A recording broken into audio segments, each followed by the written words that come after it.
This is the last episode. 7 episodes, 117 years, 4 families, 1 question. Who built this system? And how long have they been building it? Before we answer that question, let us go back. Not to 1914. Not to 1924, further, to the moment the Muslim world was first cracked open from the outside. 1092, Sultan Malik Shah died, the most powerful Muslim ruler of his era. His death was followed immediately by the death of his prime minister, Nizam al-Mulk.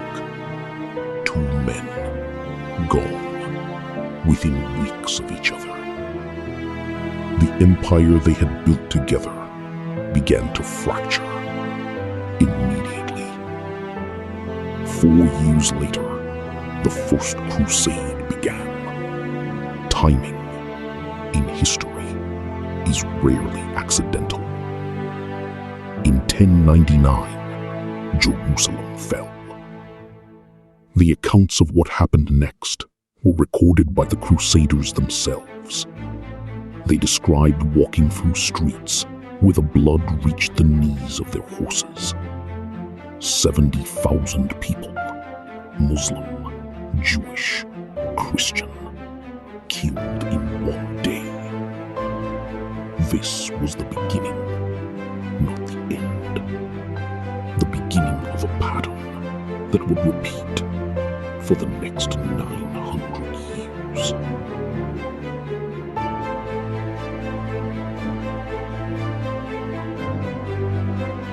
Fast forward 800 years. 1910.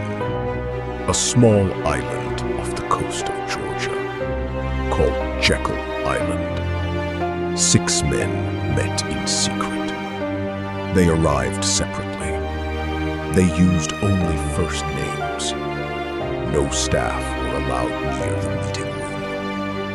These 6 men represented approximately 1/4 of the entire wealth of the world. They spent 9 days designing a banking system that would control the money supply of the United States, and through the United States, the money supply of the world. In 1913, the Federal Reserve was created. It prints the dollar, the world's reserve currency. It is called a federal institution.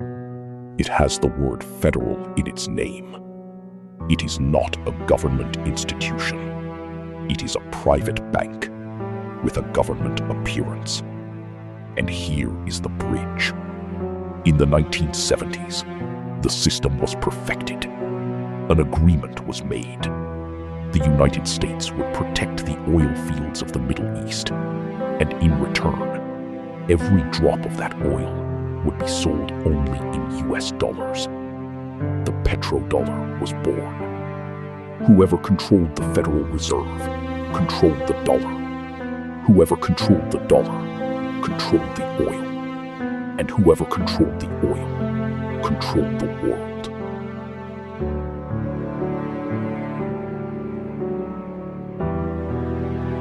(1944). The Second World War was ending. A new world order was being designed. At a conference in Bretton Woods, New Hampshire, the International Monetary Fund was created. The World Bank was created. The dollar was made the world's reserve currency. 2 years later, 1946, a man named John D. Rockefeller Jr.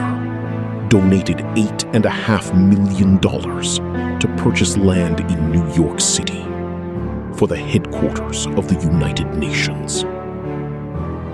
The United Nations, the institution designed to represent every nation on Earth, was housed on land purchased by one family. Its founding documents, drafted by an organization funded by that same family. These are not allegations. These are documented, public, historical facts. The question is not whether it happened. The question is what it means. That the institution designed to protect the world's nations was built by the same families who built the banking system that those nations depend on. The referee was hired by the team that owns the stadium. The referee was hired by the team that owns the stadium.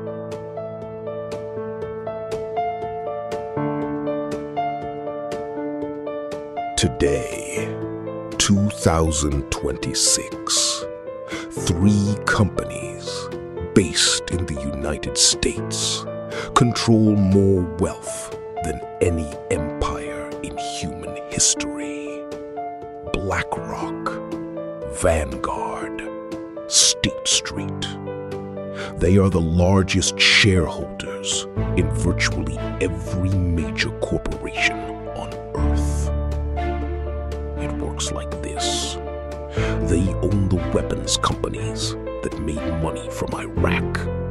They own the oil companies that received the contracts. And they own the media companies that told you the war was necessary. BlackRock owns shares in Vanguard. Vanguard owns shares in BlackRock. State Street manages for both. It is a circle, a loop of ownership with no visible center. It means the people who profit from the war are the same people who profit from the rebuilding, and the same people who profit from the news about both. A mathematics teacher would call that a closed-circuit economy, designed never to lose.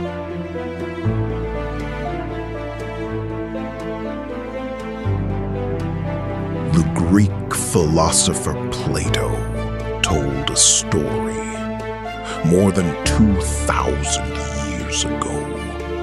He described people living in a cave, chained, facing a wall. Behind them, a fire.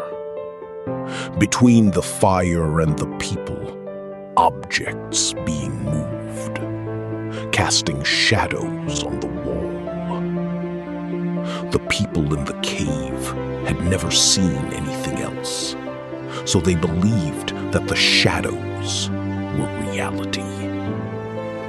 Plato called this the allegory of the cave. He used it to describe how most people live, watching shadows and believing them to be truth. The shadows today are the television, the social media feed, the breaking news alert, the official statement. They are not lies, exactly. They are carefully selected truths, shown in a particular order, with particular emphasis, to produce a particular conclusion. Ibrahim's key was real. Alimjan's apricot trees were real. Salah's father was real. Omar's daughter was real. The shadows said they were collateral damage, statistics, acceptable losses. The light says they were people with names and lives and futures that were taken.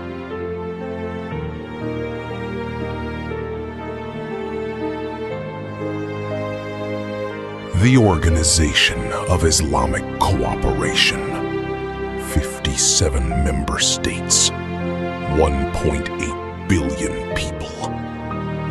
Founded in 1969 after the burning of Al-Aqsa Mosque, with the stated purpose of protecting Muslim interests worldwide.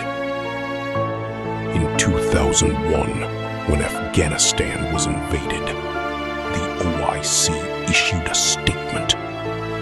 In 2003, when Iraq was invaded, the OIC issued a statement.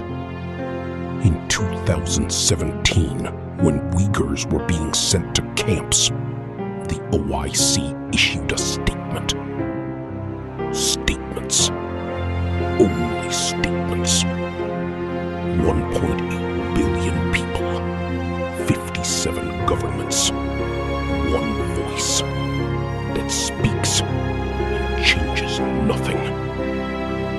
Because the institution was built within a system that it is never challenged. It cannot escape as long as it uses the dollar, borrows from the IMF, seeks recognition from the UN.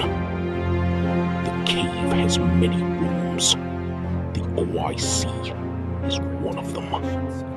Long gone.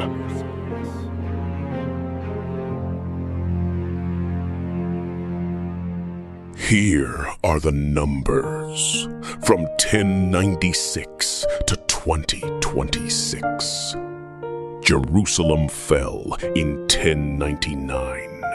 The Caliphate fell in 1924. Palestine was partitioned in 1947. Iraq was invaded in 2003. Uyghurs were placed in camps in 2017. Every single time the Muslim world was weakest, it was because it was divided. Every single time it was divided, someone benefited. Every single time someone benefited, the same institutions, the same families, the same financial structures were in the room. A mathematics teacher would not call that a coincidence. He would call it a pattern with a direction and a destination. The destination is a world where the Muslim Ummah remains permanently weak, permanently divided, permanently dependent on systems it did not build and cannot control. That is not a conspiracy theory. That is a description of the current state of the world, documented, numbered, verifiable by anyone willing to follow the numbers. Ibrahim's great-grandchildren are still in refugee camps, holding a key to a door that no longer exists. Alimjan's daughter tends his apricot trees alone. Salah's documents are somewhere waiting to be found. Omar's daughter Lama is now a mathematics teacher herself. She asks her students the same question her father asked her. Follow the numbers and tell me what you find. The question for this generation is not whether the system exists. The numbers prove that it does. The question is not whether it was designed. History shows that it was. The question is what you do now that you know. Plato said, when the man who escaped the cave returned to tell the others what he had seen, they tried to kill him. Because the truth is the most threatening thing to those who profit from the shadows. But here is what Plato did not say, that some of them believed him and followed him out of the cave into the light.